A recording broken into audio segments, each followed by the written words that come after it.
Well, good morning. How are you all today? And welcome to Integrative Preparedness. I'm Steve Smith. It's good to have you all here today.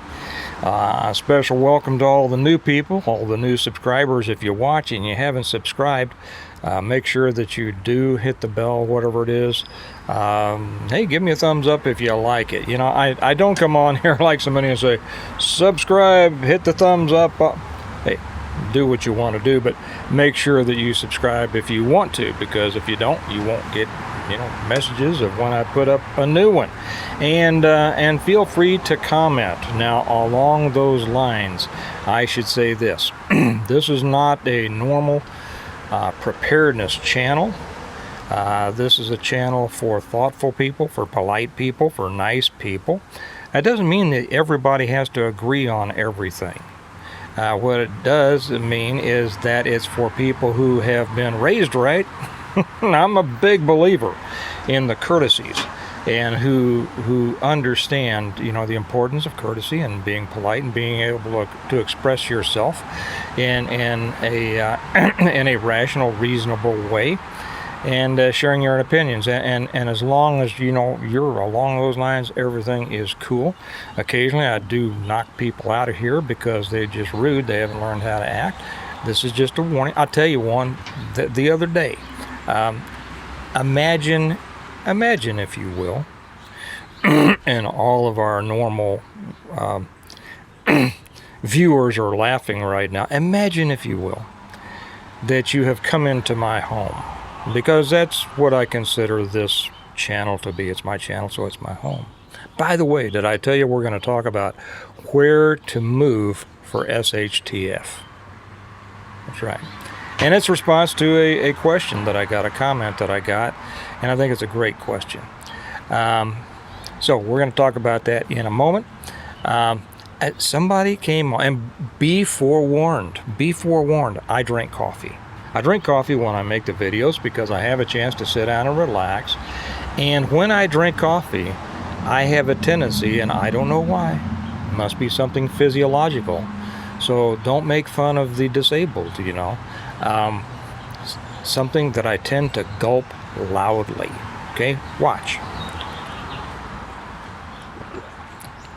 See, I've tried not to. I don't know what the deal is. I'm just not a dainty person. But it just seems to infuriate some people. It seems to, I'm bringing my laptop back up for the question. It just seems to offend very few people to such an extent that they have to comment on it, and they say, I'm never watching you again. I can't take it. Well, I had one kind of hidden the other day, and she came on and she said, Steve, I just love your channel. Such great contact. Whatever, I figured it was. And then she says, however, your gulping is beyond, what did she say? I forget. It was, but it was, it was something that you would not go into somebody's home and say that to them, okay? It's just, I think she said, it's just too much. If I invited her to my home, and she says, I just love your home. I just love what you've done. I just love being here.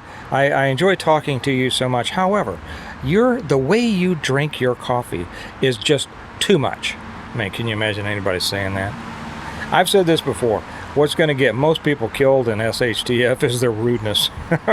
and they don't know that they're rude. I wasn't rude. I just expressed my opinion. Okay. By the way, we are caught up. We are caught up on all the shippings of the books and the t-shirt orders. Man, you guys slaughtered us. We were up through late last night. My son, bagging up the shirts and everything like that. So if you've ordered some, if you haven't gotten them yet, yours might be on the ones going out today, and we're finally caught up. So, excellent. Okay, to today's subject. Got a comment from Ann Brown, and a couple of comments. First off, she's left one, and she says, "I left a comment on your video such and such and such," and this was several days ago. I don't know if you saw it. If you left a comment on a video sometime back, I probably didn't see it. Okay, because they have a tendency, you shoot a video, you get all the comments up front within the first day or so, and then, you'll get I'm still getting comments all the time over my cowboy hat video that I shot several years ago. I think that's my top-rated video, and I love getting comments on those. I get them from Europe and Japan and all over the place, so I love that. But anyway, Ann says this. And this isn't the kind of stuff I usually cover, but I think it's a good question, and I will. We're looking to relocate, but wanted to find a safe and like-minded community. Now, like I always do when I read comments and answer them, I'm going to read through the whole comment, and then I'm going to go back and answer each sentence, okay? So we're looking to relocate, but wanted to find a safe and like-minded community. I was looking through your videos and came across this one about the best place to live for SHTF or now. That's an important or now. I heard you mention Kansas.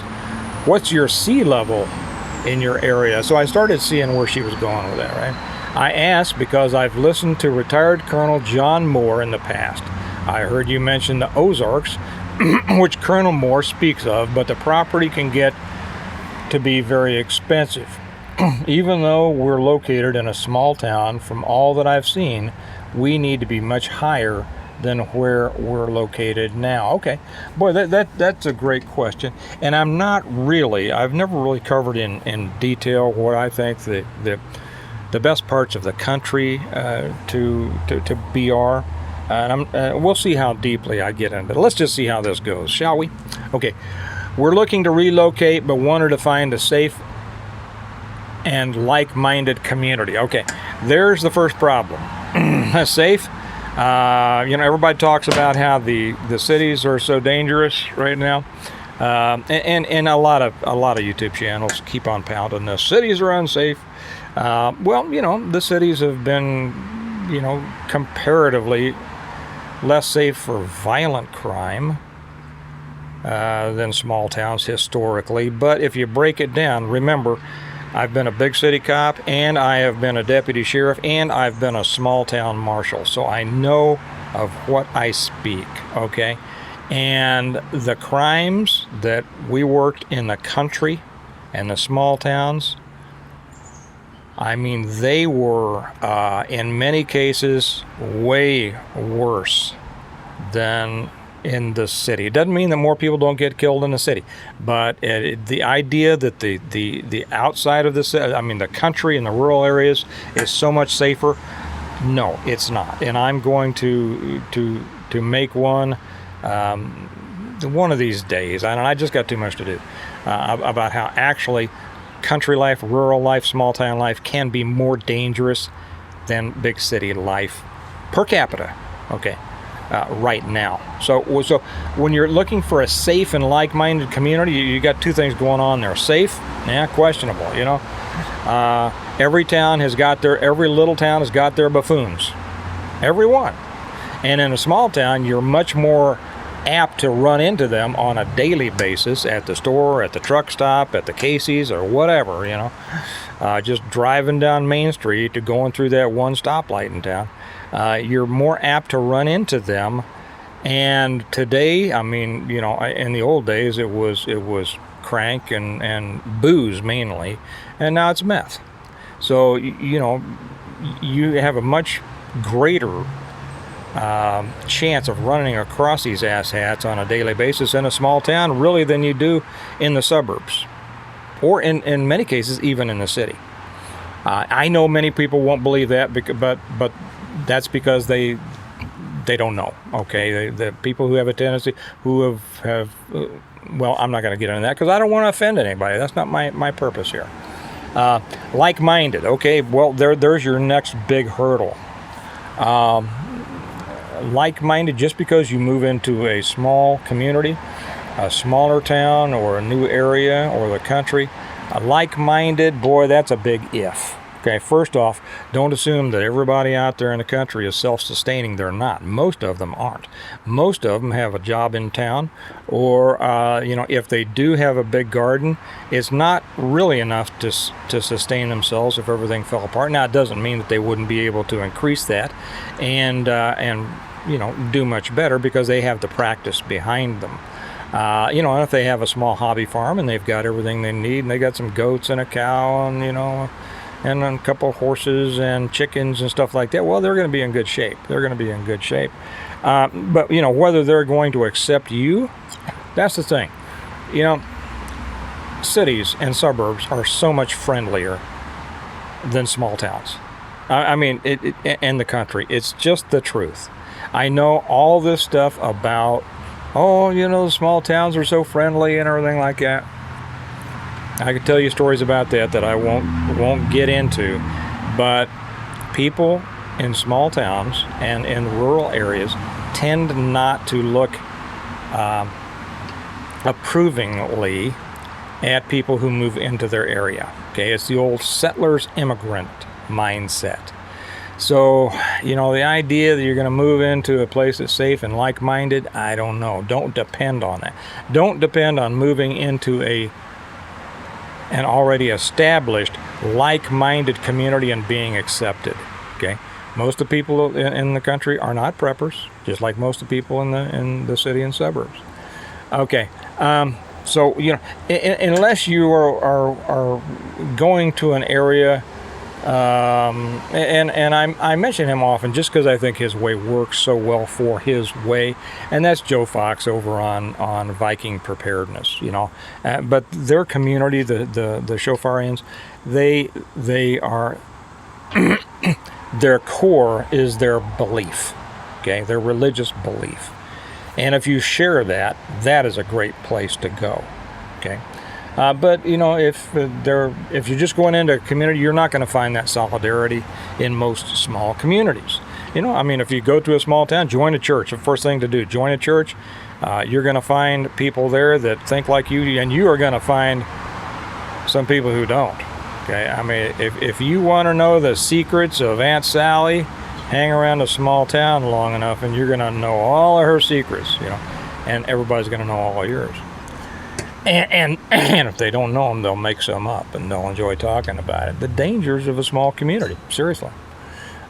She says, I heard you mention Kansas. Yep, I love it here. What's your sea level in your area? And when she asked that, I have no idea. So I looked it up because I wanted to see as she went on. I asked because I listened to retired Colonel John Moore. I'd never heard of Moore. Okay, there are so many factions, if we can call them that, within the preparedness world.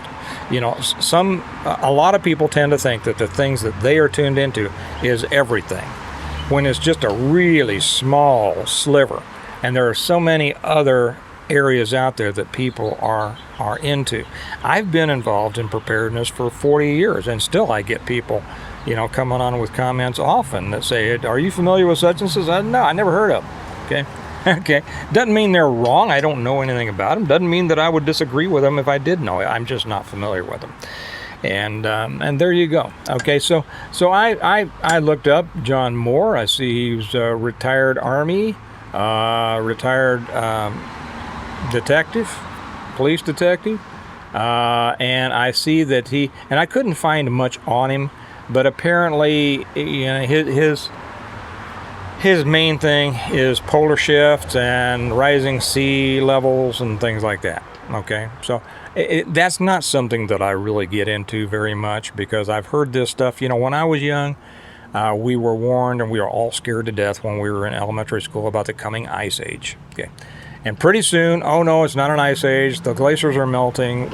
We're all going to drown because the sea levels are coming up, And then there will be those that will tell you it's all biblical, it's all in Revelation, it's all in the Bible, and they're not, they pick and choose too. I am fairly familiar with the Bible, as some of you know. So, people will grab onto these things. And I tend to take a look at, okay, what is in the realm of immediate reality and possibility, And those things that are far out there, like rising sea levels and asteroids and aliens, I tend not to spend much time on because I don't have the time to spend on it. Once I've spent my time on things I think that are actually possible. And I don't mean to put you down at all, Ann. I'm not going to say that John Moore is wrong. I don't know. I don't know. Okay. But so I looked him up. So anyway, this is why she wants to know about sea level. Okay. Well, I didn't know what our sea level were. I never bothered. I don't care. But I cared because I wanted to answer her question. We're about 2,500 feet above sea level. Kansas, as a state, goes from anywhere from 2,500 up to 4,000, because Kansas kind of goes like, I guess to you it would be like this, from the Missouri line to the Colorado line. Okay, it gradually goes uphill. It doesn't seem like it. It seems flat as can be, but you're gradually going uphill until you get to Colorado, and then you keep on going gradually uphill until you get to the foothills of the Rockies, and then you're up into the Rockies. So that's our elevation here. Whether that's high enough for you, I don't know. And then about the Ozarks, yes, I love the Ozarks. Now the Ozarks, surprisingly, this will surprise you, the elevation there is not higher than here for the most part. Now I love the Ozarks. My family has, came from the Ozarks. My family moved from the south after the war in the 1860s to southern Missouri. So from 1870 in there, my family lived in southern and central Missouri in the Ozarks until, a main branch of my family, until it came up to the city during the Depression. Okay, that's another thing that a lot of people are a little bit misled about, is that when there's a depression, everybody goes out to the country because that's where the food is. No. You know what they did? They came to the cities because that's where the jobs were, what few jobs there were. So there's so much that people assume is right that's just not. But the Ozarks, yes, they're and I had to look this up too. I wasn't aware of it. Their elevation, goes anywhere from around 2,000 to 2,500 feet, with hills and valleys that go up and down 1,000 feet to 500 feet in elevation. So I like the Ozarks. Why do I like the Ozarks? But what are the shortcomings of the Ozarks? I like the Ozarks because of the irregular terrain. It's beautiful down there. My brother, sister, and I own land in the Ozarks. I don't live in the Ozarks now, but if everything fell. Interesting. Now here's another interesting thing. We have land in the Ozarks, but in the case of and I live in the suburbs of Kansas City, on the Kansas side. But in the case of nuclear strikes or anything like that, I'm going to be safer here than down there because our land there is close to a target. Now see, those are the things you have to keep in mind too.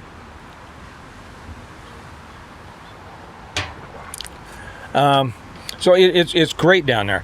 It's hard to grow. They got lousy dirt. They got lousy soil. Okay, some places is full of water, are full of water. Some places is. Sounds like I didn't go to school, right? Some places are full of water.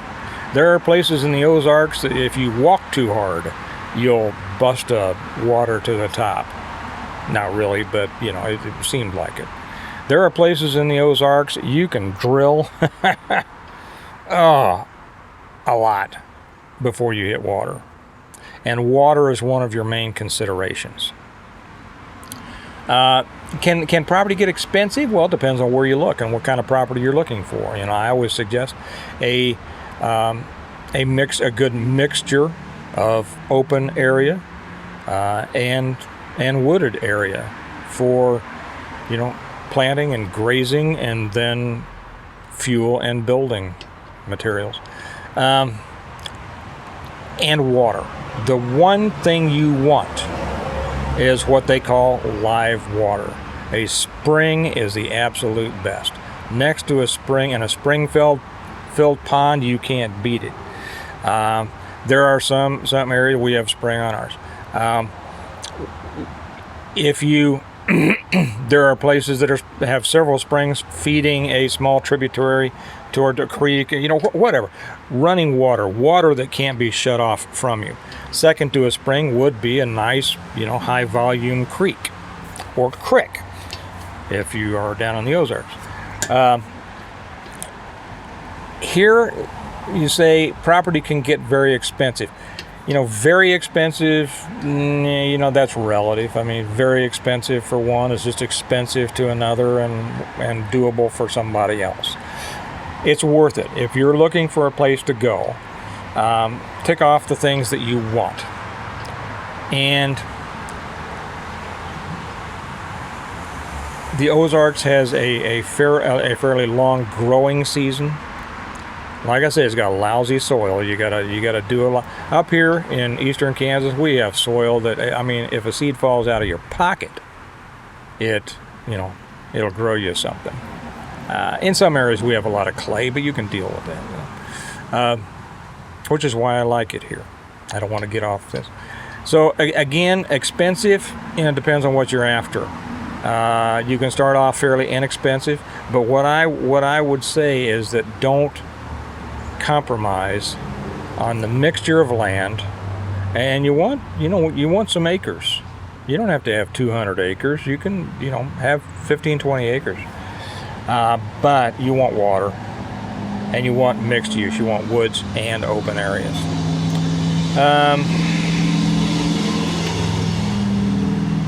Now, okay, and at the end she says, even though we are located in a small town, from all that I've heard, we need to be much higher than where we are located. Now, I don't worry about that. I'll be real honest. I'm going to get back to where you should move for SHTF. Where am I here? Okay, I got a few more minutes in just a second. As overall, if that's your concern, I don't want to diminish your concern. It's not my concern, okay? Now, I made one some time back that she saw the best place to live for SHTF or now. Okay. Before I get to that, let me throw a wider net. I love the South. I love the ways of the South. My family is from the South. The farthest north my family ever lived since coming to North America was Virginia. Okay, and most of them South Carolina and Georgia and Tennessee.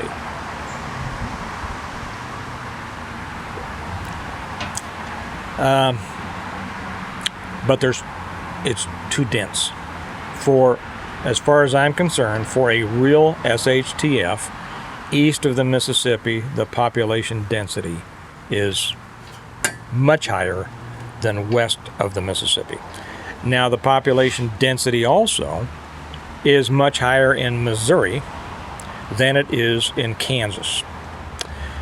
The Ozarks is southern Missouri, northern Arkansas, a little bit of eastern Oklahoma, and about that much of far southeastern Kansas. It's a plateau, the Ozark Plateau.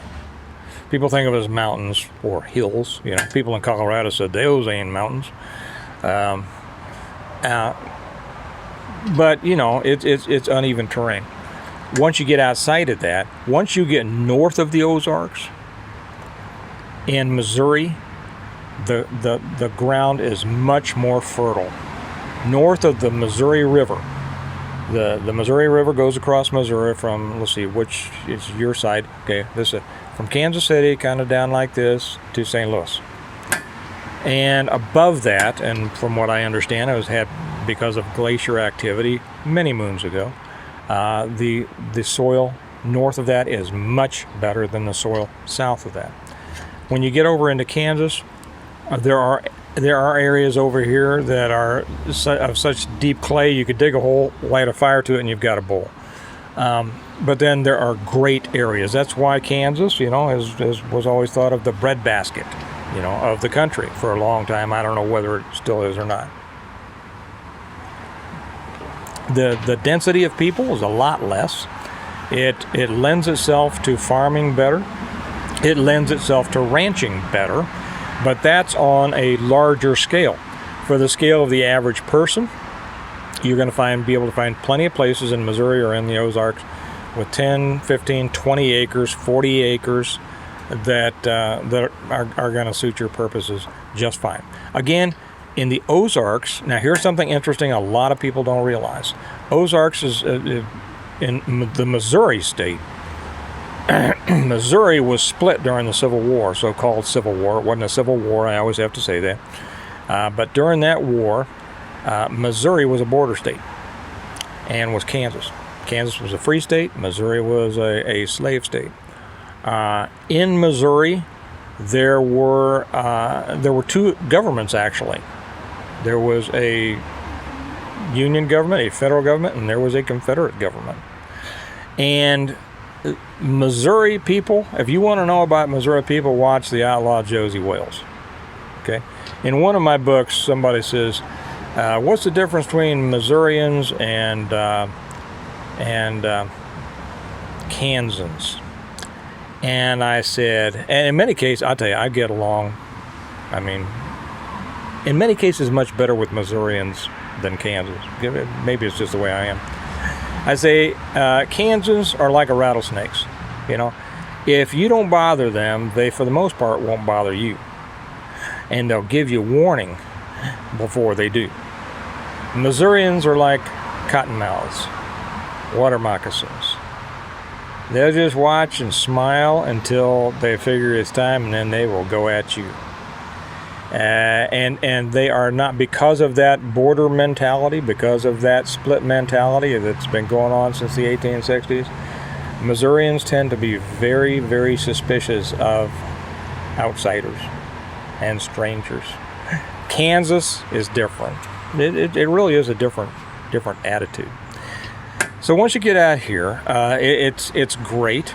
If you go to a small town, you're still going to have a little bit of that same, who are these people and where are they from, and you might be accepted by the second generation in a Kansas small town, as opposed to maybe the fifth generation of your family living in a Missouri small town. Does that make sense? And then when you get farther out west, there are some beautiful areas out, in the Redoubt. And you go through Nebraska, the Dakotas, Wyoming, Colorado, Montana, Idaho, Utah, clear out to the good parts of Oregon and Washington. Oregon and Washington are great to grow. Great growing areas. Some of those others are a little more difficult. It depends on whether you want to make your way farming or ranching. You can ranch out there. You can grow all the beef you want. And that's good. For those of you who are on carnivore, that's a great place to be. And in many ways, it's a much healthier diet. But it can get tougher. But here's the thing. People have been able to live everywhere in the world forever. It's simply a matter of learning how to do it in a particular location, right? So pick where you want. I think the Ozarks is a great place. Why do I think it's a great place? Well, because I've been I don't live in the Ozarks now, but our family was in the Ozarks forever. I spent my summers going down there to the family farms. Still go down there all the time. Go down to Table Rock Lake to stay at Big Cedar Lodge, our home away from home. Have some land down there now, so I love the Ozarks, but I understand the Ozarks too.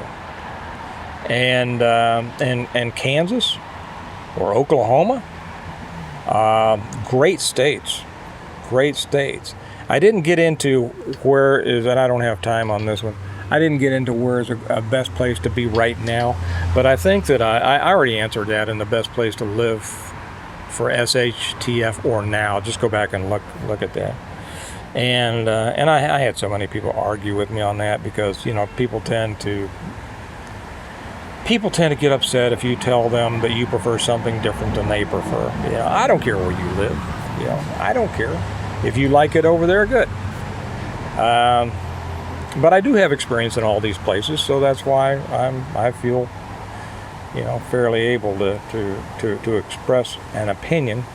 As far as if elevation is important to you, you might head out towards the west. to the mountains. You know, if it looks like, and I've seen all those maps, right? After the glaciers melt and all this, these are the places that are still going to be sticking out of the water. Well, you know, I mean, if most of the people are still alive and they make their way out there, that's going to be more crowded than New York City. And do I believe those things are necessarily going to happen in my lifetime or yours? No, I don't, but I could be wrong. Because you know what? Just like everybody else, I don't know it all. So those are my thoughts on that. I hope that in some way answered your question. And just to remind you that this and all my videos are brought to you by the Stonemont series, my books, The Complete Guide on how to prepare for, survive, and rebuild after a total collapse. They're available on Amazon, and the link is down below in either paperback or Kindle, or the best way to get them in paperback and autographed is from me through our website, stonemont.us. The link is also down below, and you can order the books. You can order our t-shirts. Mugs might be ready for by next week. We'll just see. We have a lot of stuff going on.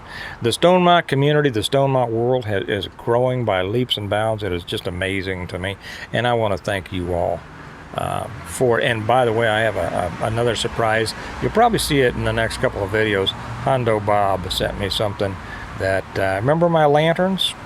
Well, you're going to enjoy seeing that. So you all have a good day. Remember that we prepare well today in order to live well tomorrow.